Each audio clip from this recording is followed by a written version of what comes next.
What if an entire family was brutally murdered, and the people sleeping in the next room heard nothing? Northern California, April 1981. Deep in the Sierra Nevada mountains sat the quiet resort town of Keddie. Cabins, pine trees, silence. A place meant for escape. Inside Cabin 28 lived Sue Sharp, a single mother trying to rebuild her life. She had moved her children there for a fresh start, new surroundings, fewer problems, a sense of safety. On the evening of April 11th, everything felt normal. Sue was home with her children John Sharp, Sheila Sharp, and a family friend, Dana Wingate. There was laughter. Visitors came and went. Nothing suggested danger. By morning, 3 people would be dead. Sue Sharp, her son John, and Dana Wingate were found bound, beaten, and stabbed. The violence was extreme, personal, shocking, and yet, 2 children slept through the entire attack in the same small cabin. Unharmed, unaware. No screams were reported. No forced entry. No clear motive. When Sheila woke up and stepped into the living room, she walked into a scene that defied logic. At this point, no one knows why this happened, or who did it. But as the case unfolds, it becomes clear that something went terribly wrong, not just that night, but in the investigation that followed. When police arrived at Cabin 28, the brutality was immediately clear. The victims were bound with wire and tape. Blunt force trauma. Multiple stab wounds. A level of violence that suggested rage, or something deeply personal. But contradictions were everywhere. There was no sign of forced entry. The phone lines had been cut, but not before the murders. A bloody hammer and a bent steak knife were found at the scene, both wiped clean. Even more disturbing, investigators could not explain how 2 children slept through the attack without hearing anything. As detectives canvassed the resort, potential suspects multiplied. Cabin 28 had been a social hub. Arguments, debts, and tensions were rumored. Neighbors reported seeing strange men near the cabin that night. One name surfaced repeatedly in whispers, but never officially.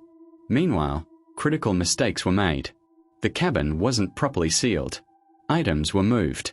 Possible Dan evidence was ignored.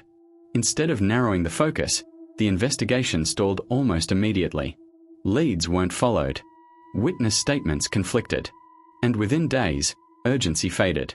What should have been a decisive homicide investigation quietly lost momentum. As days turned into weeks, suspicion focused on people close to Sue Sharp. Former partners, friends, neighbors. 2 individuals, in particular, stood out, both familiar with the cabin and dissed routines. Witnesses reported raised voices that night. Others claimed to see unfamiliar men nearby. But key witnesses were never formally interviewed, and inconsistencies were left unresolved.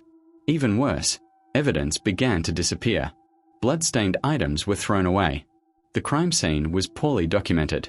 And just a few years later, Cabin 28 was demolished. Critical forensic opportunities were lost forever. Years later, investigators discovered that someone believed to be a witness may have known far more than they admitted. Statements changed. Details emerged late. But by then, time had done its damage. This wasn't a lack of clues. It was a failure to connect them. The horror of this case isn't just the violence. It's the realization that the truth may have been within reach, then quietly allowed to slip away. For years, the case lay dormant. Families grieved. Investigators moved on. The public stopped asking questions. But in the early 2000s, journalists and independent investigators reopened the files.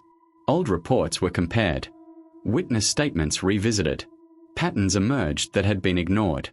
2 suspects resurfaced, men who lived near the cabin and had personal ties to Sue Sharp. Their alibis were weak. Their behavior after the murders raised alarms. One allegedly confessed years later, only for the statement to be dismissed. Even more disturbing, documents suggested law enforcement had once considered these men prime suspects, then inexplicably backed away. Why? Some blamed incompetence. Others suspected personal connections.